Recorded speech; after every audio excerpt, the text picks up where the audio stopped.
दिशाहीन थे, लेकिन अब देखने को मिल रहा है कि ये संस्कारहीन भी होते हैं। पहले विपक्ष वाले नहीं है नजारों की बात करते हैं, ये जमीन पे चांद सितारों की बात करते हैं, वो हाथ जोड़कर बस्ती लूटने वाले भरी सभा में सुधारों की बात करते हैं। कांग्रेस के राज में सेल नहीं होता, इसरो नहीं होता, एम्स नहीं होता, डीआरडीओ नहीं होता, तो विकसित भारत का निर्माण कैसे होता। और फटाफट पैसा देने की बात कर रहे थे, वो अब देश से ज्यादा विदेश में देखे जाते हैं। शक्ति पार्टी रामविलास और पार्टी के राष्ट्रीय अध्यक्ष श्री चिराग पासवान जी की तरफ से सप्लीमेंट्री डिमांड फॉर ग्रांट 2025-26 का समर्थन करते हैं और चर्चा शुरू करने के पहले अपने यशस्वी प्रधानमंत्री श्री नरेंद्र मोदी जी और हमारी वित्त मंत्री श्रीमती निर्मला सीतारमण जी का आभार व्यक्त करते हैं कि उनकी नीतियों और वित्तीय प्रबंधन का परिणाम है कि आज विश्व स्तर पर लोग उम्मीद से भारत की तरफ देख रहे हैं। ये उनकी नीतियों का परिणाम है कि आज भारत की अर्थव्यवस्था चौथी सबसे बड़ी अर्थव्यवस्था हो चुकी है। आज सर पिछले क्वार्टर में हमारा जीडीपी 8.2% का ग्रोथ रेट जो है वो रिकॉर्ड किया था, जो अपने में एक बहुत बड़ी उपलब्धि है, पर इसकी चर्चा विपक्ष वाले कभी नहीं करेंगे, ना ही इसकी सराहना करेंगे। अगर हम जीडीपी की बात करते हैं, वहीं अगर हम विदेशी मुद्रा भंडार या जीएसटी कलेक्शन जो प्रति महीने है, वो भी अभी अर्थव्यवस्था में नए कीर्तिमान को स्थापित कर रहा है। पर जितने भी हमारे विपक्ष के युवा नेता हैं जो खटाखट और फटाफट पैसा देने की बात कर रहे थे, वो अब देश से ज्यादा विदेश में देखे जाते हैं। अगर हम सप्लीमेंट्री डिमांड फॉर ग्रांट 2025-26 की बात करें, तो इसमें लगभग जो पहला बैच रखा गया उसमें 1,32,268 करोड़ रुपए के अतिरिक्त व्यय की अनुमति मांगी गई है।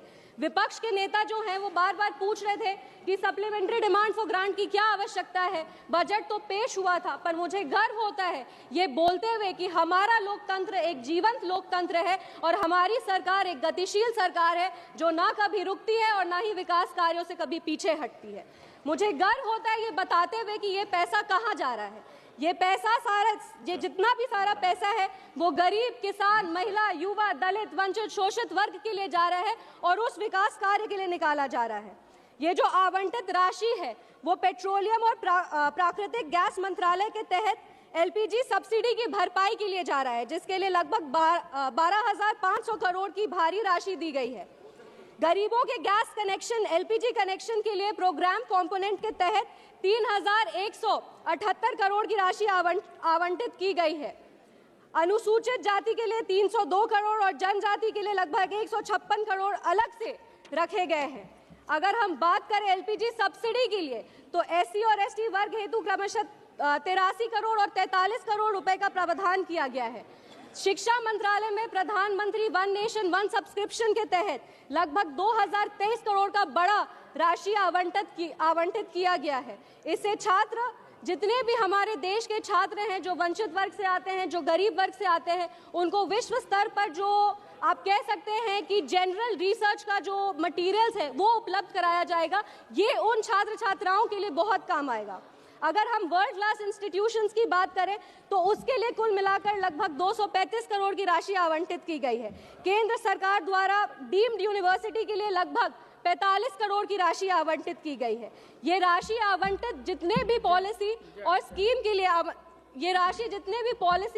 के लिए आवंटित की गई है, ये हमारी जो बेस आधारशिला है, जो विचारधारा है, उसको और मजबूत करता है, जो है अंत्योदय, कि जो विकास का कार्य है वो पंक्ति पर खड़े अंतिम व्यक्ति तक पहुंचे। इसी सदन में एक सांसद महोदया ने पिछले चर्चे में एक बात उठाई थी।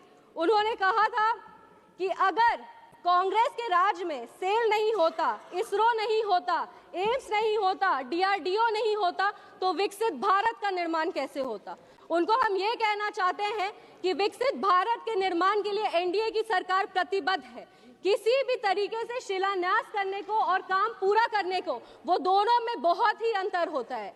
इमारत की नींव को रख देने से मकान नहीं बन जाता है। आप सब ने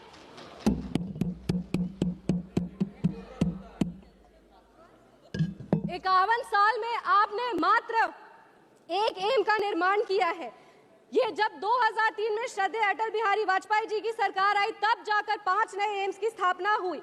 हमने 23 एम्स बनाए हैं आपने 60 साल में। आपने IIM की बात की, आपने 60 साल में सिर्फ 13 IIM बनाए हैं, हमने 10 साल में 9 नए IIMs बनाए हैं और इसीलिए बिहार में भी एक नया IIM मिला है। सर, DRDO की बात हो रही थी, डिफेंस की बात हो रही थी, तो उसके भी कुछ आंकड़े मेरे पास है। India recorded its highest ever defense production of 1.54 lakh crore in financial year 24-25. Defense exports reached a record of 23,622 crores and 16,000 MSMEs आज रक्षा के क्षेत्र में काम कर रहे हैं। जब आपके डिफेंस डील्स की बात होती है, जब आपने डिफेंस में क्या कहा, तो हमको जरूरत नहीं लगता कि आपको बताने की जरूरत है कि डिफेंस डील में आप लोगों ने क्या करके यहाँ पे रखा था।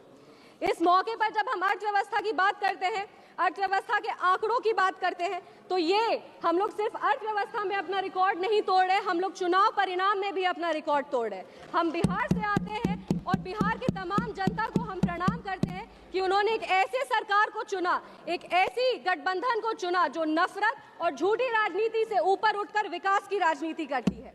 बिहार में सर सबसे ज्यादा लंबे समय कि डबल इंजन की सरकार को आप कह सकते हैं कि अगर आप साल दर साल देखेंगे तो सबसे ज्यादा अगर डबल इंजन की सरकार कहीं रही है तो वो बिहार में रही है। और 20 साल बाद भी माननीय मुख्यमंत्री श्री नीतीश कुमार जी के खिलाफ कोई एंटी इनकम्बेंसी देखने को नहीं मिला।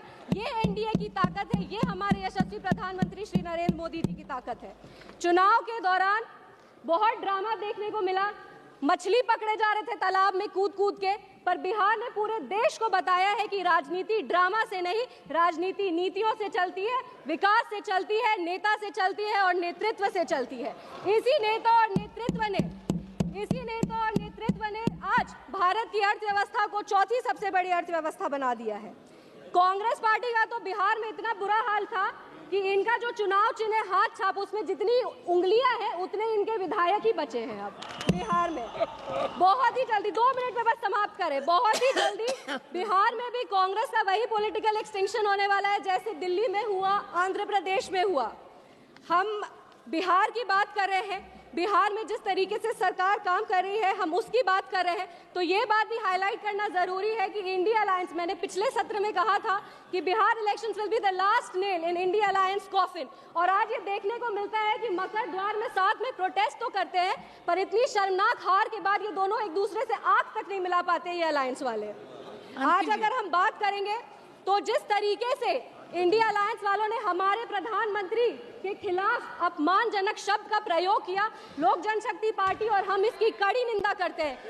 पहले विपक्ष वाले पहले दिशाहीन थे, लेकिन अब देखने को मिल रहा है कि ये संस्कारहीन भी हो चुके हैं।